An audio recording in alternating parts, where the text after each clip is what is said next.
The views and opinions expressed in this podcast by the host and or the guest do not necessarily reflect the views of the host and or Paranormal Buzz Radio and or its sponsors. Use of any material produced by Paranormal Buzz Radio without express written consent is prohibited. Paranormal Buzz Radio will not be held responsible for you holding your knees, crying, and rocking in a corner in a puddle of your own urine, or being beheaded by a group of children in a cornfield. In fact, if you come across a group of children in a cornfield, we promise to make fun of you as you run away screaming in terror. Listener discretion is advised.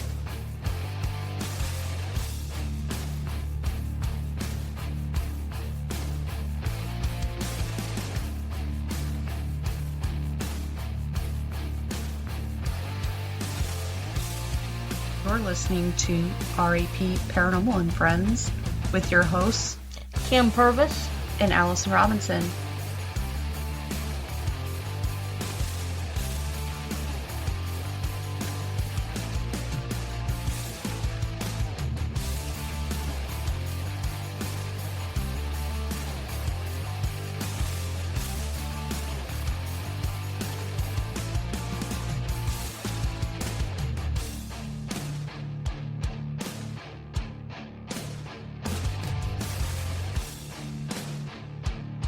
Make sure to check us out on our Facebook pages, RAP Paranormal and Friends and RAP Paranormal Busters, for up-to-date show information and events.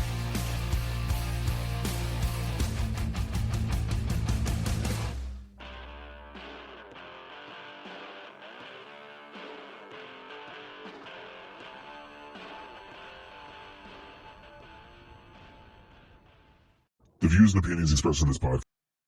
Hey everyone, welcome to another night of RAP Paranormal and Friends.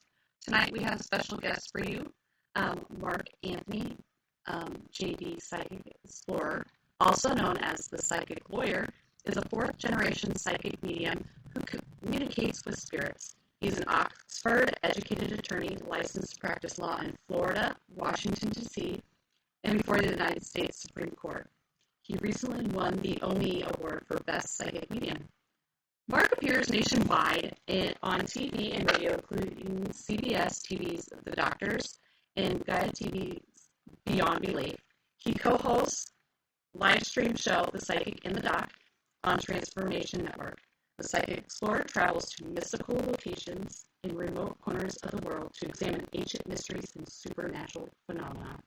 He's featured speaker at conferences, expos, and universities, which include Brown, Columbia, Harvard, and Yale. Mark Anthony is the author of 3 best-selling books. His latest, The Afterlife Frequency, has won multiple awards, ranked as one of the top books about faith, and was up for a Pulitzer. His other best-selling books are Never Letting Go and Evidence of Eternity.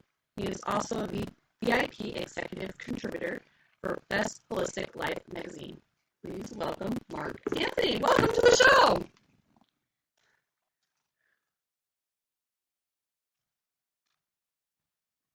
Yes, I am excited to have you on as well.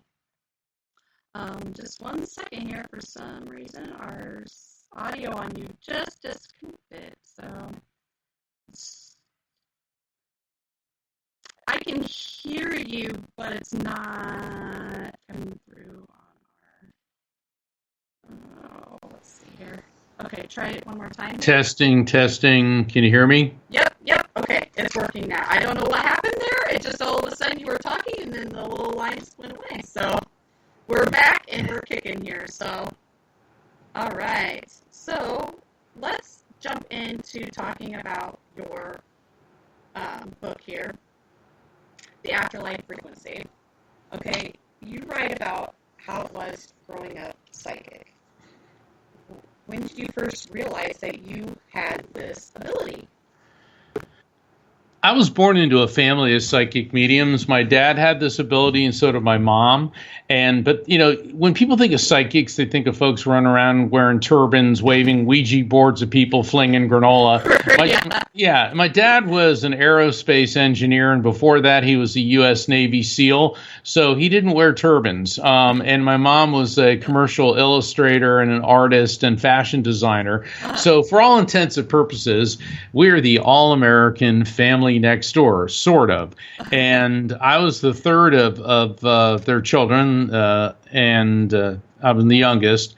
And when I was about 3.5 years old, I start playing with my invisible friends and talking to them, which at first glance isn't unusual for a toddler, but when mommy and daddy can also see who I'm talking to, dad's reaction was like, oh, geez, he's got it. And mom's was like, oh, geez, he's got it. She was excited. He's like, oh, here we go again. Yeah, here we go again. Well, dad was worried that something horrible would happen to me, and he had very good reason to believe that. About 20 years before I was born, so my father had 4 siblings. He had 3 sisters and a brother. And one of his sisters, Marjorie, was a medium like he was, as was their mother, Isabel, and their maternal grandmother, Grace. And Marjorie, and I never met Aunt Marjorie. I never met her in this world. And she was a very sensitive, very gifted woman, and she could foresee future events. She could see spirits. And unfortunately for her, she married a religious zealot. And I'm being polite there. He was essentially a religious fanatic, and he didn't like her abilities. He felt that they were evil, because a lot of religious people, they don't really understand Scripture, because if they read the entire document, meaning the Old and New Testament, you'll find that there's several places throughout Scripture where what we would now call a psychic or a medium was what they would call a prophet, and we're the good guys, and where they want to make us out to be the bad guys, they call us witches or mediums. But what happened was Marjorie's husband worked at a steel plant in Pennsylvania, and one day he's getting ready to go to work, and she got very upset, and she said, "You're not going to work today. Something horrible is going to happen." And he's like, "Oh, you and that voodoo stuff," and they got into a big argument. She begged him to stay home. He did, and that day a crane was lifting thousands of pounds of steel beams, and the cable on the beam snapped, and they fell and crushed the machine shop that he worked in and killed everybody in it. Oh, wow. Oh, my gosh. Yeah. Now, you would think he would have been grateful. Instead, Kim, what this did is it intensified his fear of her and her abilities. So he conspired with an unscrupulous psychiatrist who diagnosed her as being a paranoid, delusional schizophrenic. She was literally abducted from her home by these guys in white jackets. They even put her in a straitjacket. I mean, Marjorie wasn't a threat to anyone. And they took her to a mental institution where she was subjected to involuntary electroshock therapy for a period of over 6 months.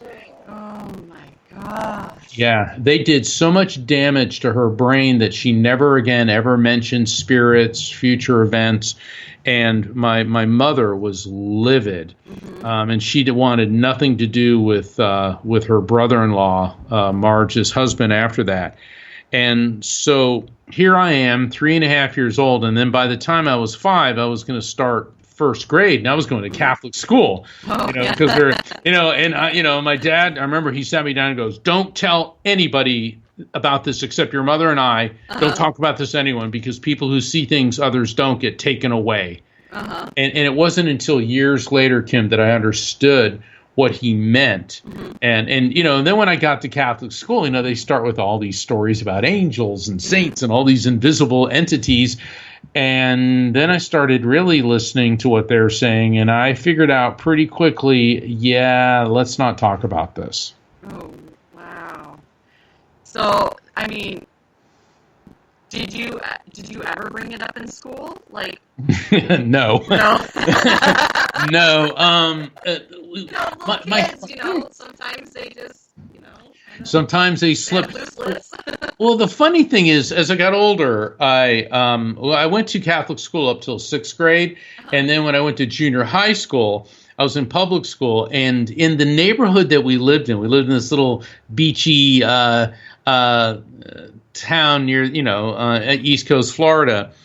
Everybody in the neighborhood knew our family was different. We were the weird family, but we were like the cool weird family. Yeah. And I remember when I was in college, and I was in a fraternity, and I was trying to be one of the guys. I Yeah, never right. really was. I was always the odd one out. But Yeah. because we lived near the beach, my whole fraternity descended on my parents' house, and we set up camp and tents and all this. And everyone had kind of heard about my mom, and so she was like doing mini readings on a bunch of my fraternity brothers, and they're like, yeah, yeah, yeah. And then she'd tell them stuff. And I remember they're walking away like with their jaws, dropping. And they're like, how the hell does she know these things? And there was this one guy, and I won't mention a name, but he was a real jerk, real full of himself. Yeah. And he's like, oh, I want to. And I remember my mother, she held his hand and she said, you're going to have a very easy life. And he walked away going, oh, his mother, the psychic, I'm going to have an easy life. And I remember saying to her, I go, Mom, why did you tell that pompous ass that? She said, Mark, he's a nothing. He's so full of himself, he's never going to amount to anything. All I saw was a big nothing. So I thought I'd be diplomatic, and I told him he hasn't had to have an easy life because he's really not going to accomplish anything in his life that matters. Oh, wow. So mom was cool. Mom was cool. Nice. Now, you're also known as, like the psychic attorney. Now, how did that come about? Do you ever use your mediumships or anything like that, or your abilities during your work? Well, it's part of my skill set. Because that's who I am. And I just want to make it clear to everybody, I'm known as the psychic lawyer because I am an attorney. I'm a member of the Florida, Washington, D.C., and United States Supreme Court bars. And I've tried over 100 jury trials, represented thousands of people. But now the focus of my life is on my spiritual work, writing books, lecturing, doing readings. People can go to my website, afterlifefrequency.com, if they want to sign up for my newsletter, schedule a reading. And but I was in New York City at this press conference, and this one reporter said, whoa, that guy, he's a psychic and a lawyer. So they said, he's the psychic lawyer. And so it stuck. And so the media labeled me the psychic lawyer. And then a couple of years later, because I also study ancient mysteries and supernatural phenomenon, this other media outlet started calling me the psychic Indiana Jones and the psychic explorer. And so that's why when people see my brand, it's Mark Anthony JD Psychic Explorer, because I sat down with my agent and my manager, and it's like, I got too many brands here. Right. But JD is Juris Doctor. That's my law degree, and Psychic Explorer. So it rolls it all into one. Yeah. But to answer your question directly, when I was practicing law, did I ever use my abilities? And the answer is yes, because we all have our skills, and we all have things which are useful tools. And there's several stories I can tell, but I think you'll get a kick out of this one. Sure. Yeah. So I was defending this guy it was a criminal case, and I was defending him, and he was charged with driving under the influence, drunk driving, and that's a very serious offense. And I tell everyone, if you've had more than one drink, call an Uber, call a taxi, call a Lyft. Do not, under any circumstances, get behind the wheel of a car. Right. But my client, and with all due respect to him, he was not the most attractive person in the world. I mean, he kind of looked like a garden gnome. He was just a guy, had the grizzly beard, he was bald, and it was a very nice guy. And to top it off, he had asthma, and he had all these conditions. And so in normal circumstances, he just had this brain. He's always hitting the inhaler. I mean, he was a physical wreck. And so he got arrested by this cop. And I went through everything with him, and I examined the evidence and the videotape of him doing the field tests, which were all invalid because he couldn't do them under any circumstances. Yeah. And the breath test wasn't working properly that night, so they couldn't give it to him. So, but the prosecutor still insisted, because they took a look at my client, and they figured, he's gnarly looking, he must be guilty. Okay. Yeah. And the joke I always like to make, we can't. The movie The Wizard of Oz was really fun, Right. But it taught a bad lesson. It taught that all beautiful people are always truthful, honest, and wonderful, and you can trust them, and that all ugly people are mean, nasty, horrible, and it's okay to kill them. And the thing is, in real life, you can't do that. So here we are at trial, and I've got my garden gnome client sitting next to me at the counsel table. And after jury selection, the prosecutor and I, it was a jury of 6 women and 1 alternate. It was all women on the jury. And the arresting officer walks in, and I took one look, and I knew who he was, and I knew it was going to be bad, but he looks like Tom Cruise from the first Top Gun movie. Oh, I'm like, oh, great. Okay. So here I am sitting next to Uncle Fester and Quasimodo rolled into one, and Tom Cruise is on the witness stand with his crisp starched uniform and his big shiny badge and his pearly white teeth, and all the women on the jury are looking at him like, I'm like, oh God, and so, but when it came time for me to cross-examine him, he made a real big deal about, well, this gentleman's eyes, and he'd look at the jury and smile, flash his pearly whites. He had bloodshot eyes, and all of a sudden I started getting that sensation. I get the cold chills and tingles. And I said, bloodshot eyes. Well, people can have bloodshot eyes for a lot of reasons, can't they, officer? Well, I suppose they can. Well, maybe from allergies. I suppose that's possible. What about pool chlorine? Well, there's no indication that your client was swimming. I go, yes, but pool chlorine could make eyes bloodshot. And then I heard a voice say, ask him this. I said, what about if someone was crying? And he said, well, I've never seen anyone have bloodshot eyes from crying. And I said, are you married? Well, I didn't make her cry. And he burst out like that. And all of a sudden, Tom Cruise turned into Count Dracula. And every woman on the jury all of a sudden looked at him like, you. And I said, no further questions. Okay. So when the jury went out for deliberations, and I swear to God, Kim, within five minutes, came back with a not guilty verdict. Wow. I mean, 5 minutes. It usually takes them an hour just to pick the foreperson of the jury and talk about the evidence. But when he did that, every woman on the jury knew this guy, he may be a pretty boy, but he's a mean-spirited you-know-what.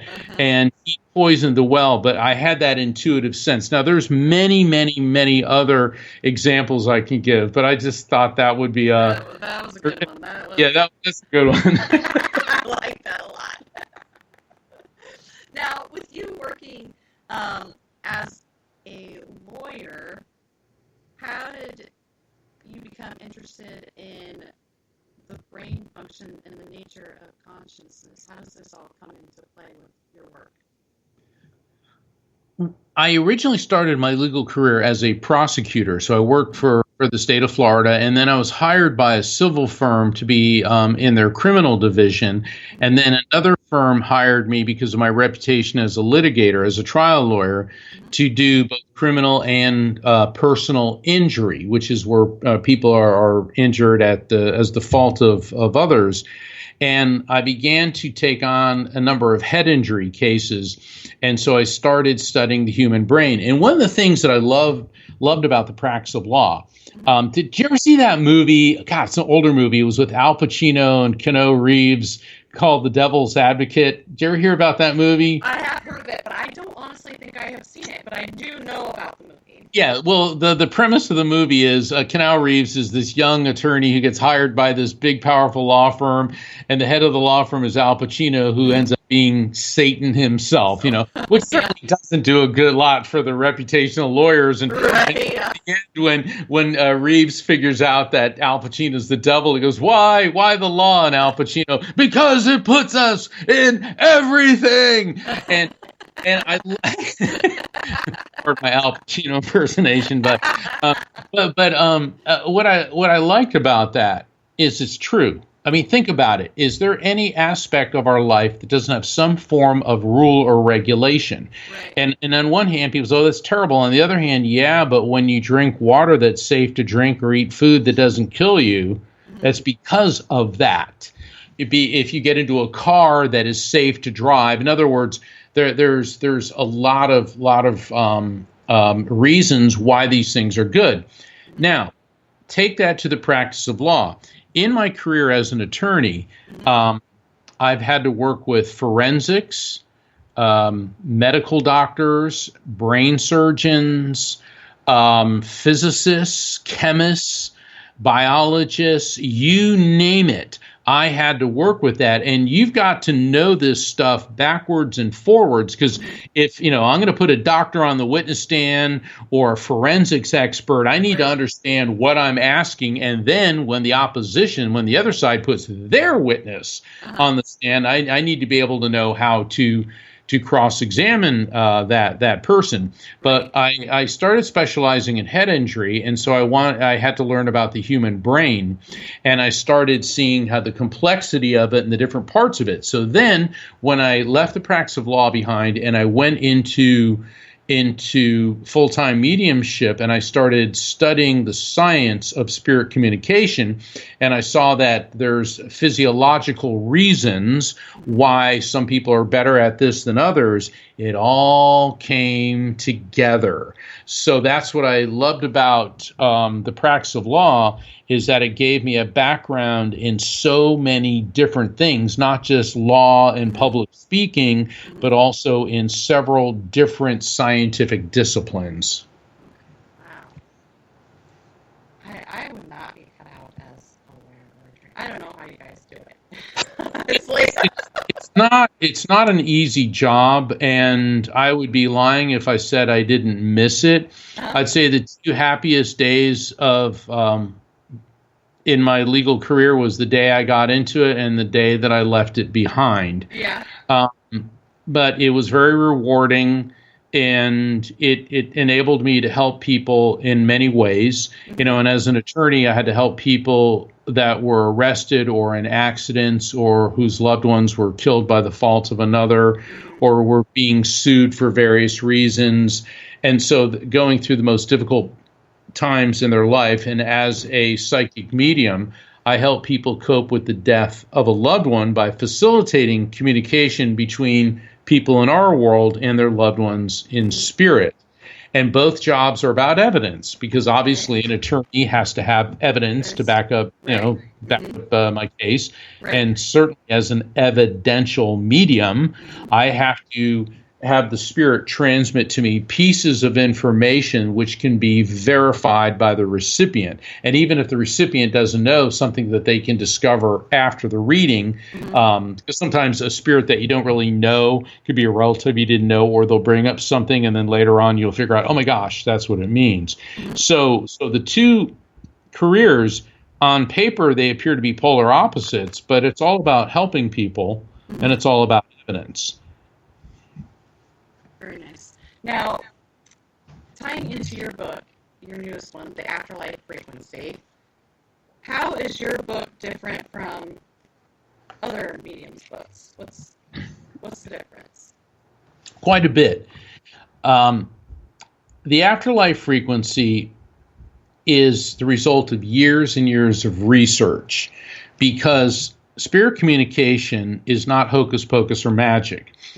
And in my book, I explain mediumship, in other words, what I do, facilitating communication between people here and their loved ones in spirit, but also the other forms of spirit communication. Visitations, people who aren't necessarily mediums, where they have a dream that wasn't really a dream, it was a contact experience, or they feel a deceased loved one around, or a near-death experience where people die, their consciousness leaves their body, and they see deceased loved ones. A shared death experience where more than one person experiences a similar contact with the other side. Deathbed visions, out-of-body experiences. And all those various forms of spirit contact are generally treated as separate phenomena. but they're not. They all have similarities, and all of them can be explained on the basis of sound scientific principles, quantum physics. So drawing upon the last century of quantum physics, quantum mechanics, near-death experience research, my own observations, and theories on scientific basis for spirit communication, I melded all of that, and plus I write it like a juicy novel because I don't want to subject anyone to the boring books I had to suffer through in the practice of law. Right. Yeah. Now you're talking about those things, but you also have another term that you introduce in this book, right? Electromagnetic soul. Yes. Can you explain that a little bit? The electromagnetic soul is the building block of all the forms of spirit communication, mediumship, visitations, near-death, shared-death experiences, deathbed visions. And when you look at what did every great spiritual teacher since 5,000 years ago, from ancient Egypt, ancient India, through Zoroaster, Moses, Buddha, Confucius, Jesus, Muhammad, Lao Tzu, St. Francis of Assisi, Gandhi, all the Native American spirituality, the religions, pre-Christian, pre-Islamic religions of Africa and the Pacific, the soul, the who and what we are, our spirit, pre-exists the body, comes into the body, moves on after the body dies. That's what all the religions essentially teach. We know from the second law of thermodynamics and physics, energy is neither created nor destroyed, only transferred from one form to another. We know from the study of neuroscience, which studies the human brain, that the brain has an electromagnetic field. So I combined all of these disciplines to develop a term, the electromagnetic soul, to define what we really are in 21st century terms, which is consciousness, a soul, a spirit, that is eternal electromagnetic energy. Wow. Okay. Now, does this only apply to us humans, or does it apply to animals or anything like that as well? Or Of course. When I went to Catholic school, I was taught only humans have souls. Well, I have to disagree. Right. And friends of mine that are Baptists and fundamentalists say, yeah, only people have souls. Well, that's not true. Anything that's alive has an electrical field. In fact, everything has an electrical field. We know from science, everything's made of molecules, which in turn are composed of atoms, which in turn are made up of electrons, protons, and neutrons, which in turn are made up of a smaller particle of electromagnetic energy called a quantum. And that's where the term quantum physics comes from, because on the subatomic level, everything is electromagnetic energy. That's why we're all interconnected energetically. And so animals do have souls. I have in my work as a medium, and I've probably conducted over 15,000 readings for people. Oh, wow. And I've communicated with dogs, cats, birds, horses, rabbits, hamsters, gerbils. I even communicated with a bear. Oh, wow. Yeah, that was a trip. That was a little weird. It was. I was doing a reading for this family, and they were really, really neat people. And they're from the interior. See, when people think of Florida, they think of Disney World and the beaches. Well, there's another part of Florida. It's the interior part of Florida. And this here was a real country family. And so I had Mama, the son, and two daughters, and Daddy had died, okay? And so I'm doing a reading for them, and Daddy's spirit comes through, and I'm getting all these great messages, and they're receiving it. They were really sharp and putting everything together, and all of a sudden, a bear appears next to their father. Oh, gosh. And they go, "What is it, Mark?" And I go, "There's a bear next to your dad." And the son goes, "Well, Daddy done shot himself a big old black bear once." Oh, huh. And then the bear communicated to me, because people are like, well, how can an animal communicate? You have to realize that these entities are also electromagnetic souls, meaning they're immortal living beings. And spirits don't speak a human or an animal language. A human spirit doesn't speak English or French or Mandarin. What they do is they emit a wave of electromagnetic energy that contains intelligent concepts, which then interfaces with the electromagnetic field of my brain and gets converted into recognizable concepts based on my memories, feelings, and cultural associations. And essentially what the bear communicated was, sometimes you're the predator and sometimes you're the prey. Oh, yeah. And it was like, and I was expecting to hear, hey, there you are. I was expecting to hear like a line from Lion King, you know what I mean? But it did make sense, because generally a bear is an apex predator until, of course, there's a human around. And it didn't seem that there was any animosity whatsoever between the father and the bear. Although sometimes things can be awkward. I had another situation where this young lady was doing a reading for her, and her dog came through, and she was all excited that I think it was a German Shepherd, came through. And then a hamster.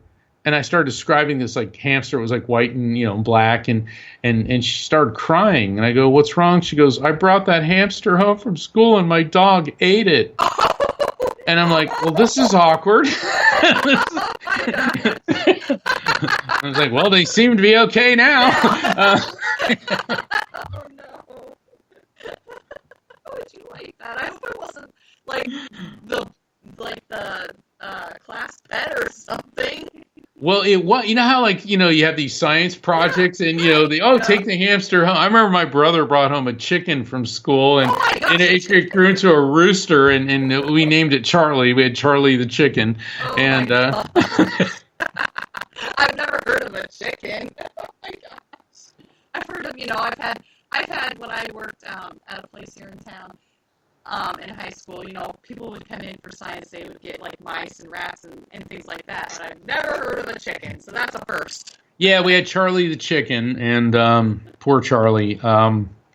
We made a nice little chicken coop out back, and then one morning I went out to feed him. I was all of about 8 years old, and there was nothing but a few feathers left. Oh, no. So I was like, and the coop had been bashed in, so something got in. Oh no, that's terrible. Yeah, well, it's children always want pets, and then you get them, but it's also important for children to learn that pets we love and people we love are going to die, and a lot of the work that I do focuses on grieving, which are huge components of all the books I've written: Never Letting Go, Evidence of Eternity, and in my recent book, The Afterlife Frequency. Right. And when there's a death in the family and you have a child, you can't ignore the child and think they're just going to get over it. You have to talk to the child. You have to understand what the child knows about this. I highly recommend counseling for the whole family, for the child, because one of the concepts that I introduced in my second book, Evidence of Eternity, is called Grief, Crime, Grief. And in my work as an attorney, and then certainly as a medium, I started seeing unresolved grief for a child, teen, young adult. Unresolved grief that isn't dealt with, can then lead to behaviors which cause that person to commit crimes, where they then inflict grief upon somebody else. Take a drunk driver.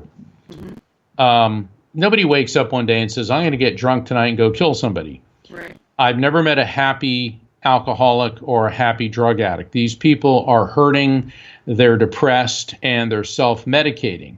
Why? And what I started finding is in their background, there was some unresolved grief. And so when you do have these unresolved grief issues, you've got to deal with them. And that's why I always tell people, if you have a child in the family when somebody dies, you've got to deal with it, because not all families are going to go to church or counseling or sit around and discuss it. Right. You get a lot of these like, oh man, dude, don't worry about it. I see all that type of behavior. Mm-hmm. You can't ignore grief. You can't out-smoke it, out-drink it, out-screw it, out-snort it. You cannot avoid it. It has to be dealt with. And it isn't easy, but the consequences of not coping with it, not treating it, are by far worse. Wow. Excuse me. Going back to some of your concepts in the book, you just mentioned the one from your other book, but collective consciousness.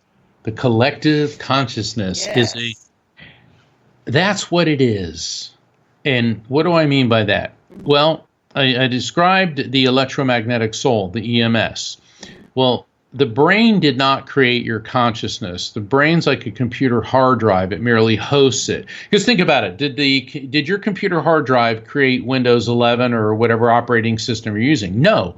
It simply hosts it, and it hosts the data that's on it. Mm-hmm. Similarly, the brain is like a computer hard drive. And so when the hard drive crashes, our electromagnetic soul, our EMS, think of it like a drop of water, leaves that brain and it plunges into an eternal sea of souls. Mm-hmm. And then we are interconnected with other souls that are interconnected with others, interconnected with others. This is a concept that has surfaced in many different descriptions and forms over time. The great Edgar Cayce, arguably one of the most prolific and famous psychics of all time, used to refer to this as the universal mind. And I didn't realize that until I'd come up with the term collective consciousness, started doing a more extensive research on it. Right. And the Hindus and the Buddhists believe something very, very similar to this. And, at first I was like, I wasn't the first to come up with it. And this is, wait a second. When you start finding the same answers from several very different disciplines, that's when you know you're really on to something. So the collective consciousness is an infinite group of spirits, and we all have our own collectives. And I talked about the collective consciousness disconnect. So let's say we want to talk to your spirits. Well, a group of them are going to disconnect. That doesn't mean they sever their connection. What they're doing is they're adjusting their frequency from the collective consciousness to one that can align with my or your brainwave frequencies to communicate. So anyway, I know I'm getting ahead of myself here, but that's... Yeah. I've also heard some people in the metaphysical realm refer to this as we're all cells in the body of God. And that also would be another way of describing the collective consciousness. And once again, let's go to quantum physics. If everything is electromagnetic energy, and that would include the chairs we're sitting in, the bodies we're living in, and the radio waves that this show is being broadcast on, not to mention the rings of Saturn and beyond, are at the same, at the subatomic level, the same form of electromagnetic energy. Everything is energetically linked. It's just that some things have a higher vibrational frequency than others. I mean, everything in the universe is electromagnetic energy.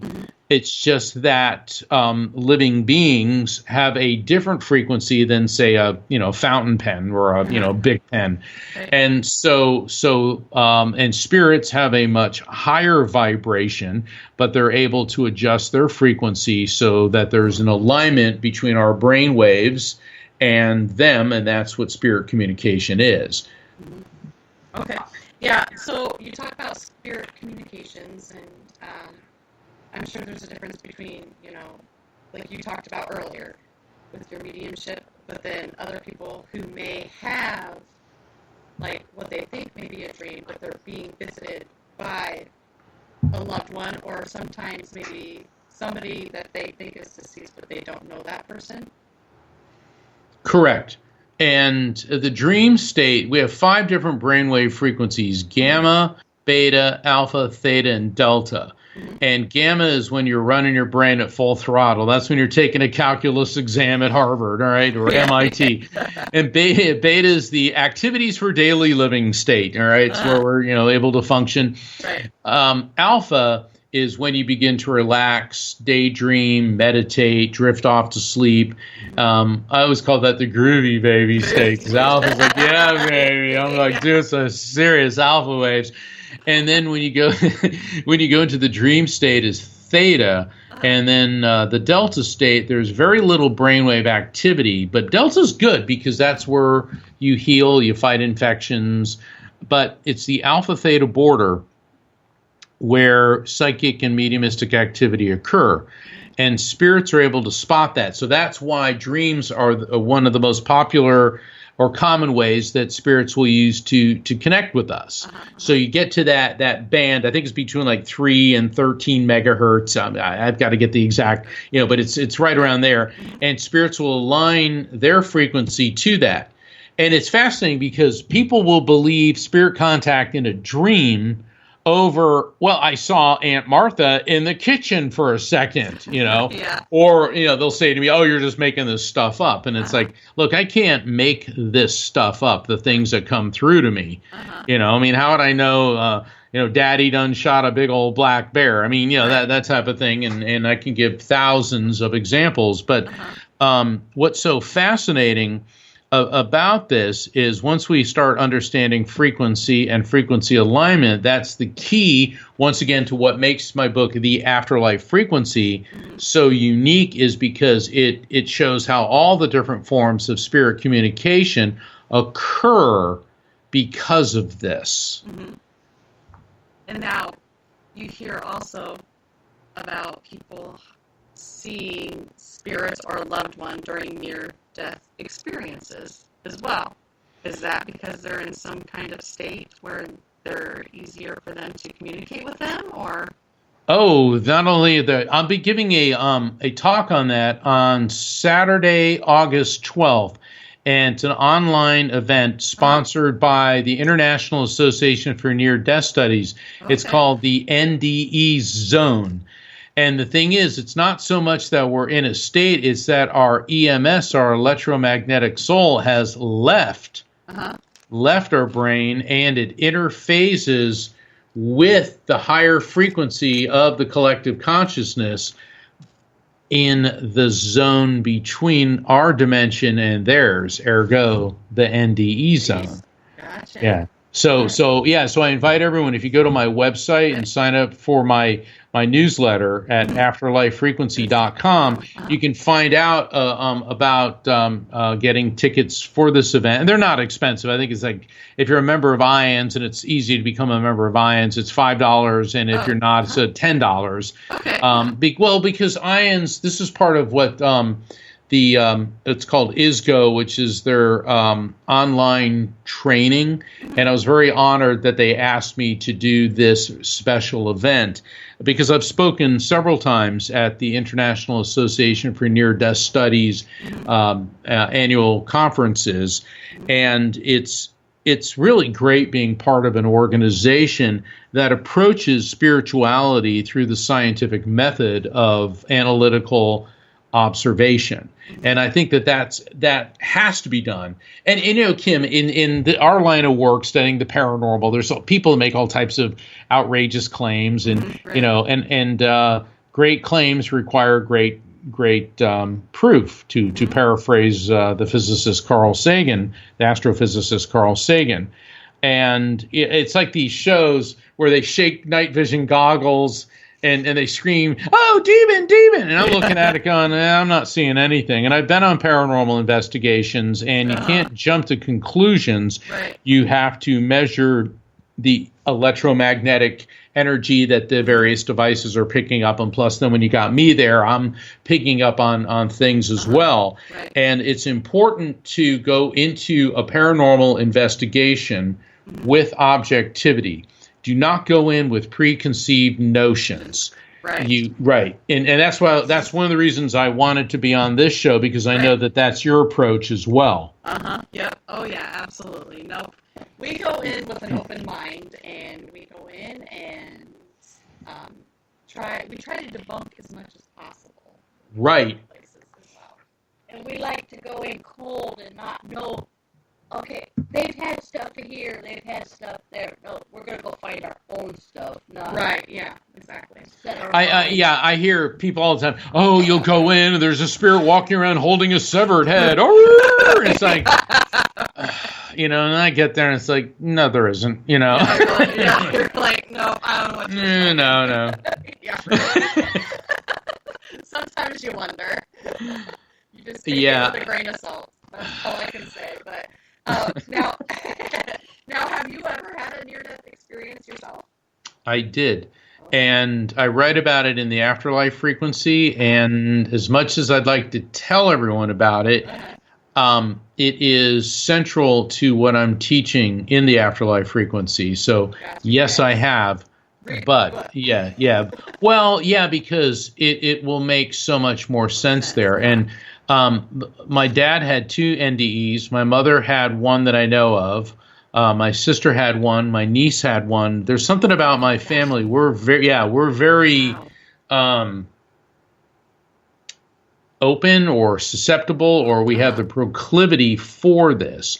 There's a lot of people who say that a near-death experience is a side effect of a dying brain, and that the pineal gland in the brain secretes dimethyltryptamine, DMT, which is a natural hallucinogen. So basically, when you're dying, your brain begins to synthesize, a form of LSD. So you're giving yourself an acid trip. And DMT can be synthesized, and people take it. It gives a floating sensation. It feels spiritual. So people think that, okay, well, this is what an NDE is. However, here's what DMT does not do. It does not give you the perception of going through a tunnel into the light. You don't meet deceased loved ones who've died. You don't meet God. You don't have veridical perception. What do I mean by veridical perception? There are thousands of documented accounts of people who have died, left their body, and then they observe things, what family members are saying. One of and I met the lady who this happened to. She died on an operating table, and her consciousness was floating above the operating room. She went by the light fixture and said, well, this is dusty on the top. I need to let the nurse know. And then she goes, oh, my God, I'm out of my body.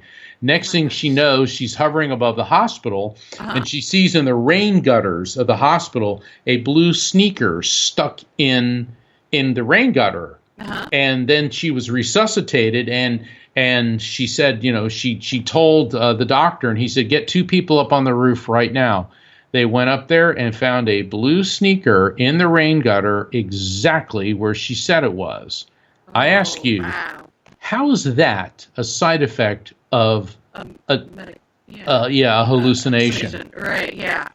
Yeah, I don't think you can with that one. Oh, and I got plenty more stories along those lines, but the thing is, the more we work with near-death experiences, the more we're beginning to see that this is proof. And I know we don't have the time, but if people do choose to be part of the NDE zone that I'm doing on Saturday, August 12th, I'll be bringing out the latest scientific discoveries, which not only validate near-death experiences, but also appear to prove my electromagnetic soul theory. Wow. Yes, I will make sure to post that information on our social media. I also have, for everyone who's listening, please check out our chat area. I did post the website afterlifefrequency.com in the chat as well, so you can find it there. But before we start to wrap things up, I kind of want to hear about some of your travels to some different locations. What kind of phenomena and stuff have you had in some of these little remote locations that you've been in? Wow, where do I begin? What's one of your favorites? Do you have a favorite? I do. Well, I got a lot of favorites, but I was in the Amazon, and I was on a research vessel called La Esmeralda, and there was about a dozen passengers and that many crew, and it was kind of like the African Queen. It was like it was a clankety old vessel, And it's set out from Iquitos, Peru. And you can only reach Iquitos by air or boat. There's no roads, no trains. Literally, it's in the middle of the Amazon. Oh, wow. And I had people say, the Amazon's not in Peru. It's like, yeah. Okay, the Amazon's huge, and the mountains, like where Machu Picchu are, called the Andes Mountains, that's where the ice melts that, forms the water that, is the Amazon. And so we were, and the thing is, we're in the middle of nowhere, okay? And the Amazon was beautiful. And so here we are in La Esmeralda, and it's clanking down the river, and it's about probably 4-ish in the afternoon. All of a sudden, all these canoes come up to the boat, and it was a bunch of, the indigenous folks, the Native Americans, and they started talking to our guides. They spoke Aymara, and they were talking to the guides who spoke English, Aymara, and Spanish. And our main guide, his name was Angel. And Angel, we used to call him the love god of the Amazon because he was like this big muscle guy. And from what we could tell, he had at least 25 different children by about half a dozen different women. And but Angel said that the Brujo was in the village up the river, and he wanted us to witness an exorcism. Oh, okay. And he said, and he talks to ghosts to be there. And everyone starts looking at me. Well, apparently, and I'm like, I remember they go, I said, talks to ghosts. And then I said, is that like Dances with Wolves? And they didn't understand what I was talking about. Because it's not like, they have a movie theater there or even know who Kevin Costner is. Right. But apparently gossip spreads in the Amazon as quickly as it does anywhere else. And they had heard at a couple villages up there's this man who talks to spirits. So we pull up to this village, and there's no running water, no electricity. It's all grass huts. And we get out, and not everybody wanted to go. There's only about 5 of us that wanted to go see the exorcism. And it was me, this botanist, and there was this orthopedic surgeon and his wife.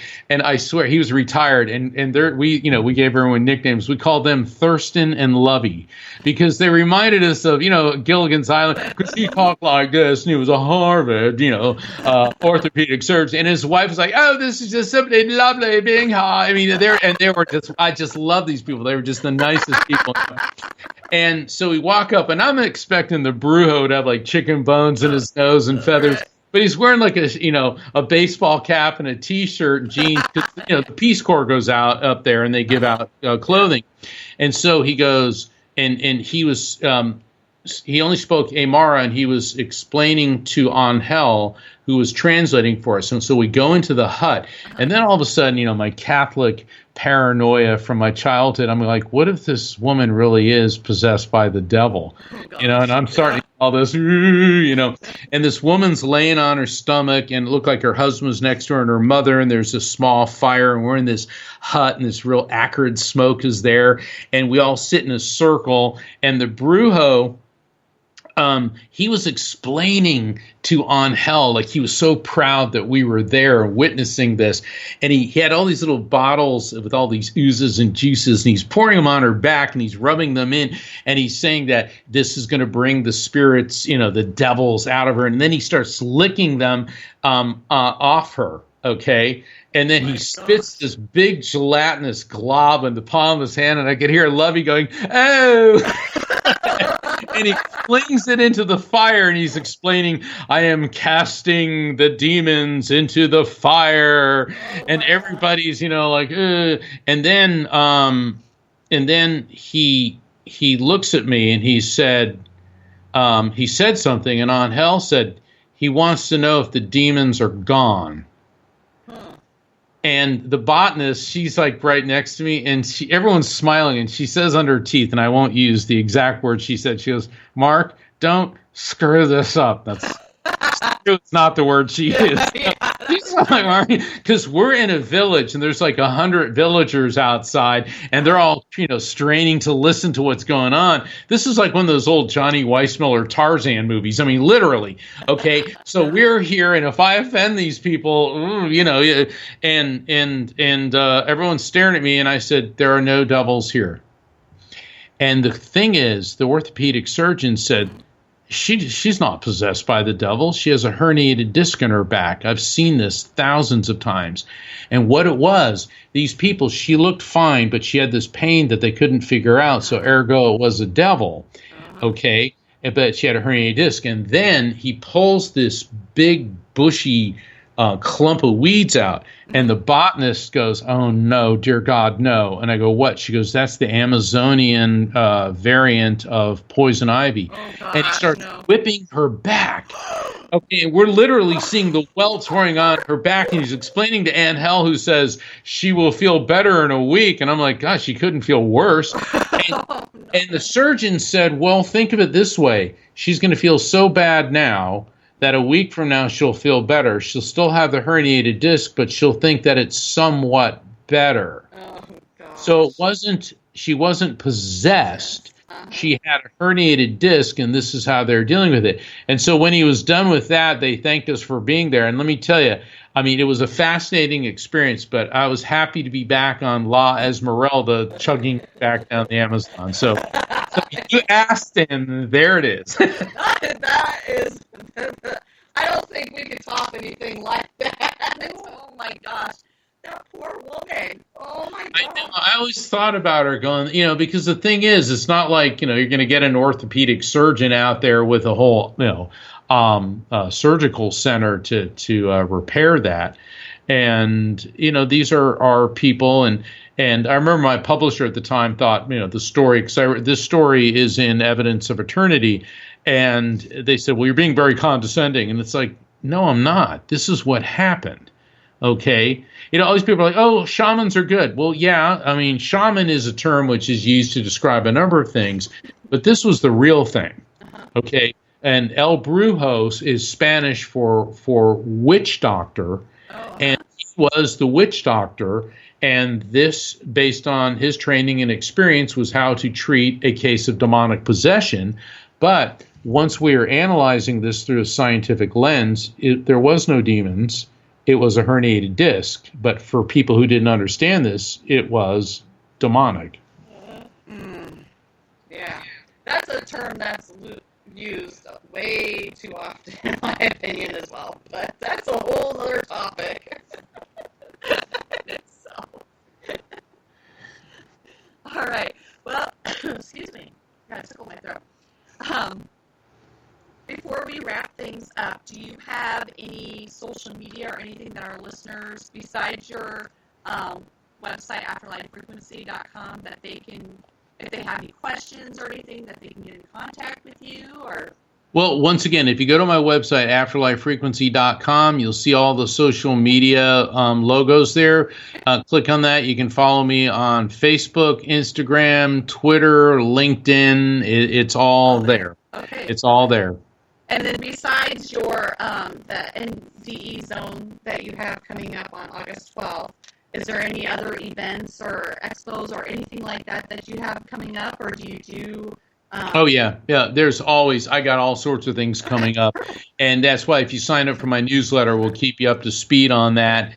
And I'm very honored that so far the Afterlife Frequency has won 3 awards. Yes. It won the Coalition of Visionary Resources Best Book in Reincarnation, Death, and Grieving. It won Best Holistic Life's Magazine's Award for Most Inspirational Book. And it won the OMI Award from Om Times iSpirit Media as Metaphysical Book of the Year.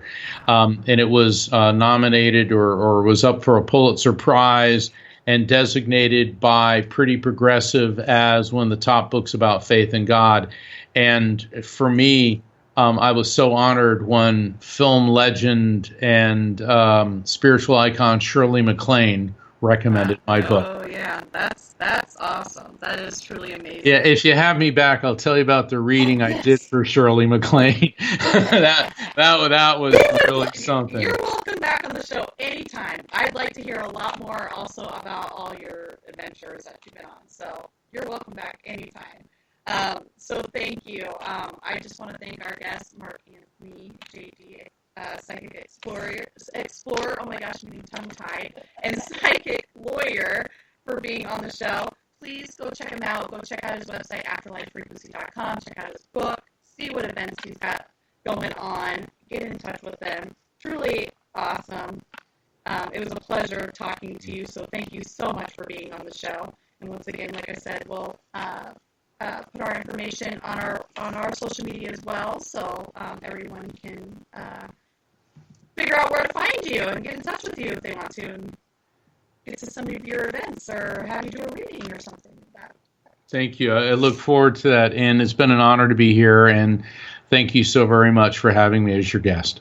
Oh, yeah, absolutely. Anytime. Thank you, everybody, for listening. We appreciate each and every one of you, and we'll be back with Steve and Chong next week, so stay tuned for that.